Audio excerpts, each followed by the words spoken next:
नमस्कार, स्वागत है आपका हरित प्रवाह समाचार में। आपके साथ मैं हूं राशि। आइए बढ़ेंगे खबरों की ओर। कांग्रेस पार्टी के नेता सीमा जयवीर सिंह ने बीजेपी पर निशाना साधा। बिजली सड़क की समस्या के साथ ही नशे के खिलाफ जन जागरूकता अभियान चलाने की बात कही। खबर मध्य प्रदेश के रीवा जिले से, जहां पर हमेशा सुर्खियों में रहने वाले सामाजिक कार्यकर्ता और जन नायक कांग्रेस पार्टी के सीमा जयवीर सिंह सेंगर ने कहा कि देवतालाब विधानसभा में आने वाली ग्राम पंचायत की ग्राम कुलबहेरिया, पिपरा, रामपुर और कई ग्राम पंचायत विगत माह से जला हुआ ट्रांसफार्मर बिजली विभाग के द्वारा नहीं बदला जा रहा है, जबकि उस ट्रांसफार्मर के उपभोक्ता अपना बिल लगातार जमा करते रहे हैं। लेकिन बिजली विभाग की उदासीनता की वजह से उपभोक्ता इस गर्मी में, बारिश के माह में अंधेरे में रहने को मजबूर हैं। ग्रामीणों ने सीमा जयवीर सिंह सेंगर को अवगत कराया कि वरिष्ठ अधिकारियों को अवगत करा चुके हैं। वरिष्ठ अधिकारियों के द्वारा उनको आश्वस्त किया गया कि ट्रांसफार्मर जल्द बदल दिया जाएगा। उनके कई बार कहने के बावजूद आज तक ट्रांसफार्मर ना बदले जाने पर सीमा जयवीर सिंह सेंगर ने कहा कि शिवराज सरकार की अगर यही रवैया रहता है तो ग्राम पंचायत के लोगों के साथ हम धरना देंगे और उसी जले हुए ट्रांसफार्मर के पास हम धरना देंगे जब तक ट्रांसफार्मर नहीं बदला जाएगा। देवतालाब विधानसभा के ऊपर, जनता के ऊपर हम अत्याचार नहीं होने देंगे। वहीं नशे को लेकर सीमा जयवीर ने बीजेपी पर निशाना साधते हुए कहा कि जिला पंचायत अध्यक्ष और पूर्व विधायक ही जब शराब का ठेका लेंगे तो फिर कैसे समाज को नशे से मुक्ति मिल पाएगी। जिनके हाथ में तगाड़ी और फव्वारा होना चाहिए, फावड़ा होना चाहिए। हम जानना चाहेंगे आज की जो हमारी युवा पीढ़ी है नशे की ओर जा रही है, इस पर क्या कहेंगे आप युवाओं को? समाज को कैसे नशे से बचा पाएंगे?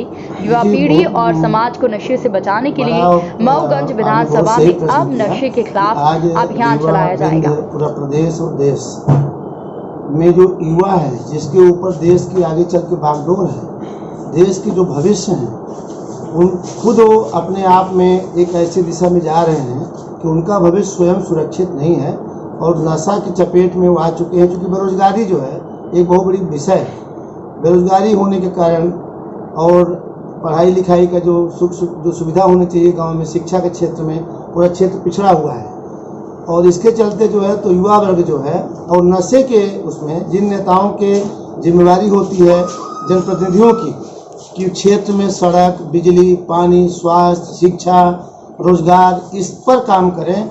आज यहाँ बिंद में विशेष रूप से रीवा जिले में आपसे कहूँ कि जिले का जो दारू के ठेकेदार हैं, जो जनपदों के पदाधिकारी हैं, जिला पंचायत के पदाधिकारी हैं, ये सब दारू का ठेका लेकर के अपने पद का दुरुपयोग करके गांव खेड़े में, मोहल्ले में, हर जगह दारू को पहुंचा रहे हैं और युवा जो है दारू का शिकार हो रहा है क्योंकि उसको बहुत सरल तरीके से दारू गांव में उपलब्ध हो रही है, बहुत सस्ते हिसाब से। हम जानना चाहेंगे जो युवा नशे की तरफ बढ़ रहा है, इसका सबसे बड़ा रीजन क्या है? आखिर युवा क्यों नशे की ओर जा रहे हैं?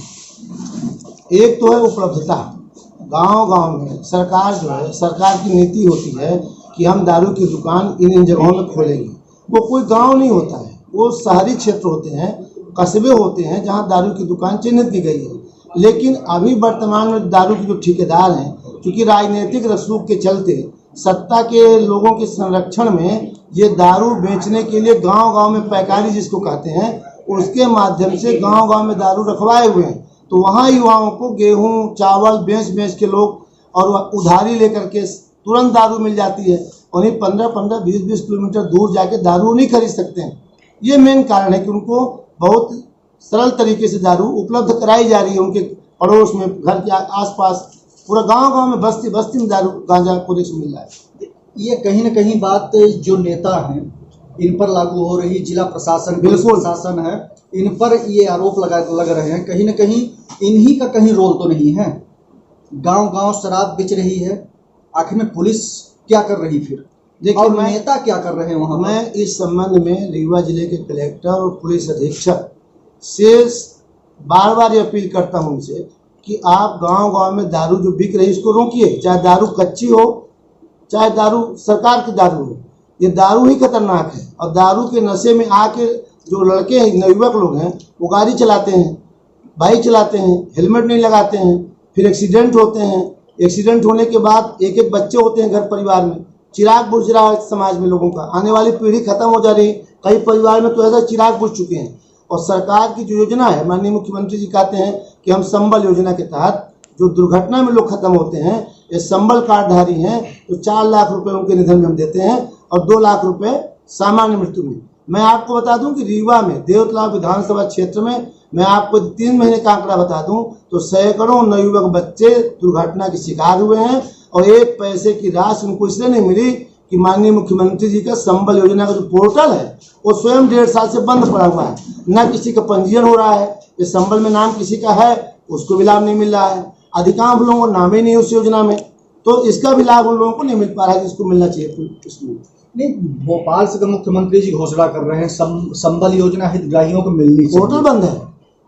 जब और संबल ग्रामीणों में जाया जाए वहां से ये लगातार शिकायत मिल रही है कि संबल योजना का पोर्टल बंद है।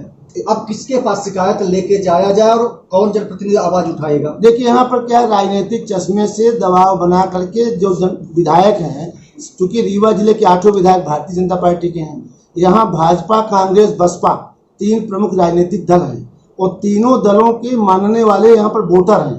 तीनों दल के बेस मतलब थोड़ा बहुत कम अधिक हो सकते हैं। तो भारतीय जनता पार्टी लगातार यहाँ सरकार में 20 साल से सरकार में होने के कारण जो सरकार की योजनाएं आती हैं उन योजनाओं का नाम लाभ उन्हीं को मिलता है जो भारतीय जनता पार्टी से समर्थित गांव में उनके कार्यकर्ता जिसको लाभ दिलाना चाहते हैं। बाकी जो 2/3 तबका है जो कांग्रेस और बसपा का है वोट, वहां पर इन योजनाओं का लाभ गांव में नहीं मिल पाता, उनका पंजीयन नहीं हो पाता। बहुत सारी बातें हैं जिसके कारण 2/3 लोगों का नाम सर्वे में है ही नहीं, तो वो योजना का लाभ नहीं पा रहे हैं लोग, कोई भी योजना। शिवराज सरकार का आरोप है कि संबल योजना हमने चलाई थी। जब बीच में भी कांग्रेस की सरकार आई थी मध्य प्रदेश में, उसी दौरान कांग्रेस ने उस योजना को ही बंद कर दिया था। ये पूरा झूठी बात है, निराधार बात है। शिवराज सिंह सरकार की संबल योजना चलाया था उन्होंने, तो संबल योजना के 2-2 साल 3-3 साल से लोग जो एक्सीडेंट हुए उनको लाभ क्यों पैसे के नहीं दिए? उनकी सरकार थी। आज भी उनकी सरकार तो पोर्टल क्यों बंद रखे हुए हैं?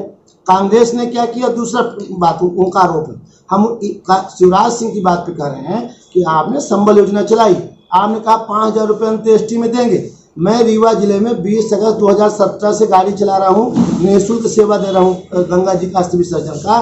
तो मेरे को तो कोई आदमी 5 रुपये कुछ नहीं पाता, अस्थि विसर्जन वाला आदमी, कि कोई कहे कि 100 रुपये हम भी दे रहे हैं, हमसे भी ले लीजिए। तो संबल योजना शिवराज सिंह की है कहाँ? केवल शिवराज सिंह ने टीवी में, मीडिया में, कागजों में संबल योजना चला के रखी है। संबल योजना का लाभ कहीं भी यहाँ नहीं मिल पा रहा किसी को। और दूसरी चीज आपको बता दूं कि केवल हवाई बात है। रीवा के 8 विधायक बीजेपी के, रीवा के सांसद बीजेपी के, सरकार केंद्र और राज्य में बीजेपी की, एक विधायक नहीं बोलता कि संबल योजना में।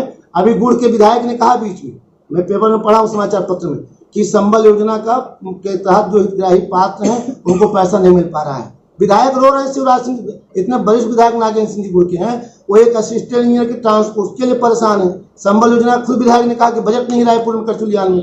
ये नहीं कह रहे हैं कि बजट तो बात की बात है, संबल योजना का पोर्टल ही बंद है। माननीय मुख्यमंत्री जी, आप कहते हो कि हमारे भांजे सावन महीना चल रहा, पवित्र महीना है, तो आप पूरा प्रदेश में संबल योजना का जो पोर्टल चालू कर दीजिए और जिन लोगों का पंजीयन नहीं है इसके लिए एक अभियान चलाइए।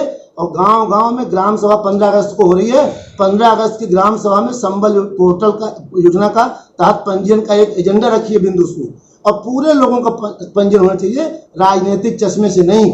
जो वाकई में संबल योजना का एक पात्रता रखता है उन सब का नाम संबल योजना में आना चाहिए। और जिन लोगों की मृत्यु अभी हुई है और संबल योजना आपने बंद किया 1.5 साल में और मृत्यु हो गई है, उनको भी संबल योजना का लाभ आप दीजिए, भले उनका नाम पंजीयन नहीं था, क्योंकि आपकी गलती के कारण उनका पंजीयन नहीं हो पाया, पोर्टल बंद आपने रखा और लोग खत्म हो गए हैं, बेसहारा हो गए हैं। 3-4 साल माँ की दूध मही बच्चियां उनको छोड़ के दुनिया में गए हैं, उनके आगे पीछे कौन है? उनके कोई नहीं है।